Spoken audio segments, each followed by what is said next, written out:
Hello and welcome to the TMC Newsroom. My name is Rich Tehrani. Thanks for watching us today. We're in San Jose, and on our program is Joel Brand, who is the VP of Product Management at Byte Mobile. Hi, Joel. Hey, Rich. How are you? Good. Thank you for being on our program. Thank you for inviting me.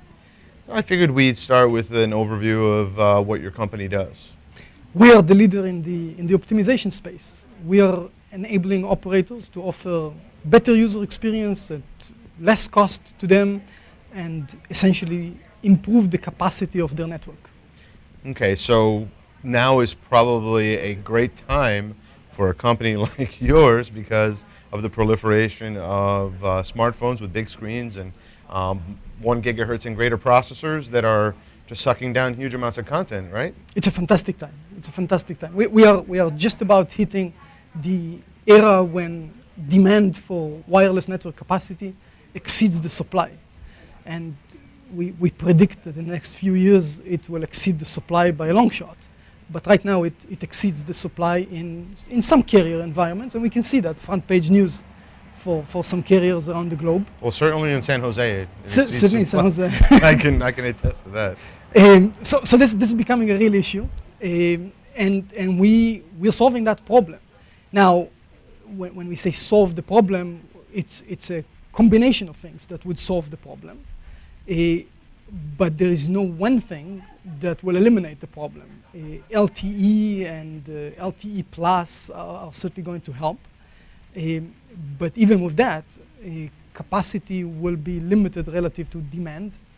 And we've seen some predictions on demand, and we've seen in the last few years how demand went up thousands of percent. Optimization essentially doubled the capacity of the network, which is a significant boost to network capacity. It will delay the limits of the wireless network by a few years.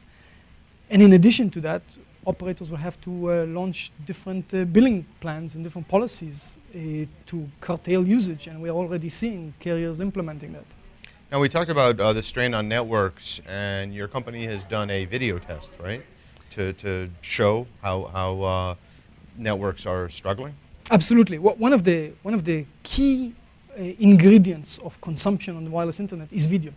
It's anywhere between 40 to 60% of the data is consumed due to video, things like YouTube and similar content.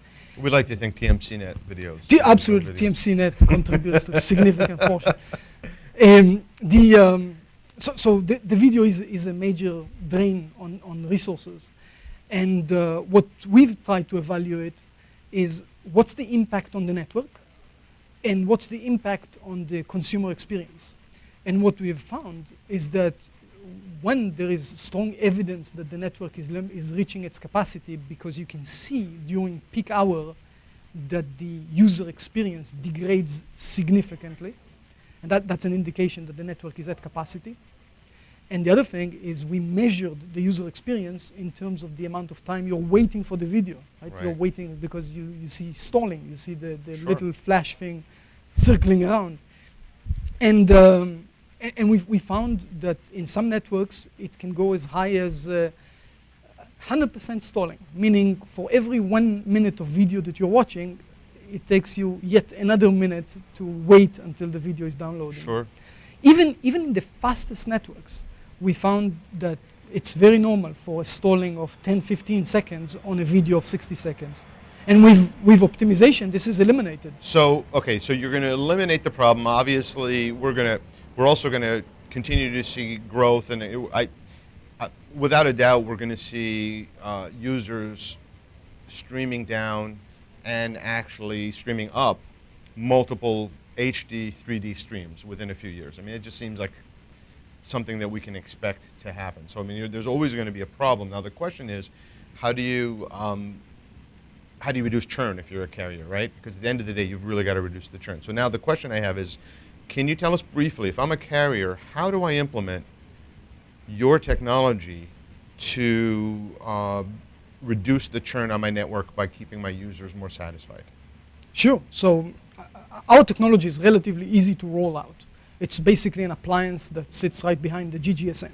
Okay. Once you roll it out and you send the traffic through it, it attempts to, one, reduce the amount of data in the network, and by doing that, it makes more capacity available to consumers, and as such, user experience is improving.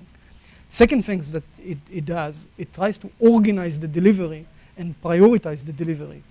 Carriers have very elaborate QoS mechanisms, but it's all designed for their internal services. Right. The internet is viewed as a best effort service. Sure. We're trying to prioritize within the internet content. For example, some background downloads like Microsoft update that right. Microsoft sends you from time to time. You probably don't want to receive that while you're watching a video. Right. So we're trying to prioritize. Well, also virus, I've something frustrating beyond belief is when you have a few minutes, you turn on your laptop to work and you don't have a great wireless connection. Maybe you're about to take off on a flight and your virus database decides that now is an optimal time for it to be downloading. That's exactly what we do. So we organize the content delivery such right. that your virus updates will be delivered at a lower priority than other things that you're trying to do right now, and they are more sensitive to real-time demands. And it's a common sense way of keeping users happier. I'd like to believe that way. Sure, and that makes a lot of sense. And I think we're seeing more and more customers signing up for that common sense and approach. So there's no compression? There is absolutely compression. There's well. a lot of compression. Okay.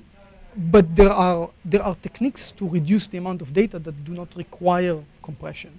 For example, when you watch a YouTube video and after about 1 minute you decided that that's not exactly what you're interested in, YouTube today sends you a lot more data than you really need because it uses a technology called HTTP, progressive download. Mm-hmm. We eliminate that. We send to the user what the user is actually watching, and we stop the video immediately when the user is no longer interested in the video. So there are some techniques like that that don't involve compression at all, and yet they reduce significantly the amount of data in the network. Well, it seems like your company's positioned very well. We're looking forward to hearing about your future success that will allow us to surf more effectively and more quickly. Absolutely. Thank you. Thank you, Rich.